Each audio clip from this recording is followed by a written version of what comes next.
get started, who here owns or has driven an electric vehicle? Just raise your hands. Okay, it's a very minority group. My discussion is on road trips and electric vehicles. Can you go ahead and hit the next slide? For background, I have owned electric vehicles since about 2019. I've driven about 110,000 miles. 60,000 of that has been road trips. I've went to 28 states and visited 17 national parks. Before I started doing trips in these, I was at 7 states and 2 national parks. I have some bucket list items. I want to visit all 50 states and visit all 63 national parks. I understand electric vehicles aren't for everybody, but here's why it works for me. One time or another, I wrote a blank check to the United States government, payable up to the cost of my life. They haven't claimed that, but I'm paying for it for the rest of my life. An example, I am 43 years old. I've already had a hip replacement, multiple surgeries on my ankles, knees and back is all shot.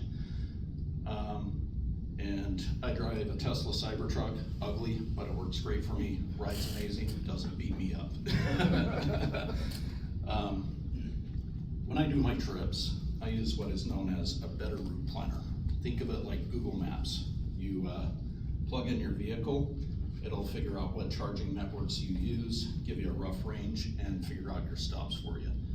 So up there, just do little red dots or whatnot. If you want to go and click the next one.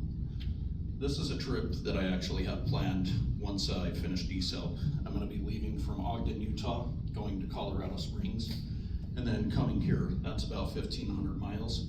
And then I'm going to start visiting 8 national parks and ultimately go through 20 states on this trip.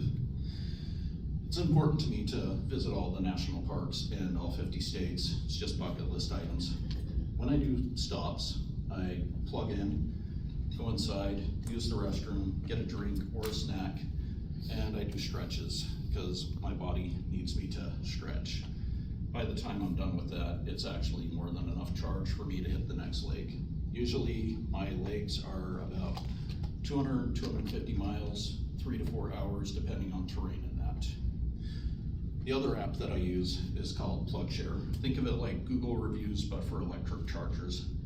What it does is it tells you the connector types, what charging speeds you can have, what apps you may need. People will leave feedback, which sometimes is good and isn't. It'll tell you when it was last used, and it gives you an idea. I am a sucker, and sometimes I'll stay at hotels because they'll give me $10 to $15 worth of free electricity, and then I spend $200 on a room for the night. But I have 300 miles of range for the first leg of my next day.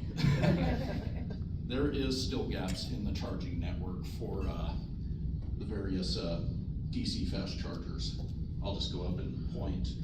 I am visiting a buddy in Monticello, Kentucky, which is up here, and the closest fast charger is about 150 miles away.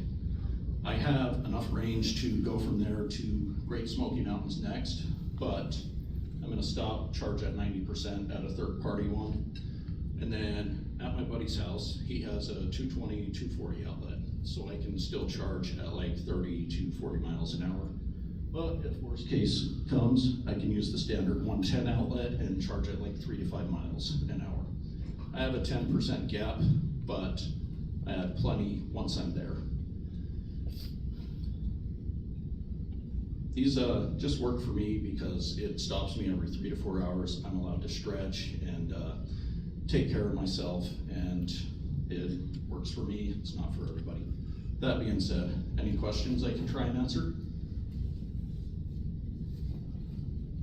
Awesome. Okay. That's all I have. I was just thinking that, you have to plan your trip.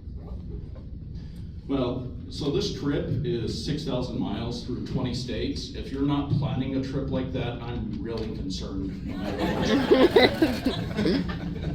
Go ahead. What's your favorite national park you visited? So I'm just going to caveat, Yellowstone is on its own tier, and I love it at the winter time. But the Black Canyon of the Gunnison in Colorado is just amazing to me. It's not visited as much, and the painted wall is just beautiful. You're at a spot that's like 2,200 feet up, and the wall is amazing. For the scale of it, the Burj Khalifa, if it was at the bottom, would maybe go 100 feet above the wall. Go ahead. Hi, how long did it take you to plan all that out? Probably about 2 hours. I can honestly usually plug it in. Do you see the little black dots? Those are the waypoints, and I just plug those in, and it'll take me maybe 10 minutes. And then I start getting OCD and looking at the various chargers and selecting them. I'm sticking with the Tesla Supercharger network because one of the benefits I got is I have free charging, and this whole trip, 6,000 miles, maybe cost me $50. Wow. Go ahead. Are you documenting this at all? I like to take pictures of the trips and that and see it. I don't do movies so much because I really hate my voice when I listen to it. But yeah, I love to take pictures. Go ahead. How long does it usually take to get full charge? So 20 to 80% is usually about 30 minutes. In my Model 3, my average stop time was 17 minutes, but the battery size was 65 kilowatts, whereas the Cybertruck is 123 kilowatts. So that's why it takes longer. Go ahead. And then I'm wondering, how much leave are you planning to take for this trip? So 3 weeks of leave, and my boss is not too happy because one of the weeks with that is us here at D-Cell. But I let him know the moment I changed areas to here, this is what I've got planned, and they allowed it. Go ahead. How come you didn't talk to your coworkers about this? Well, the one that I do work with constantly is aware of it. The other one, he made like a boring subject that I won't heckle too much. That's great. He'll get even with me soon enough. Anything else? All right, thank you all very much.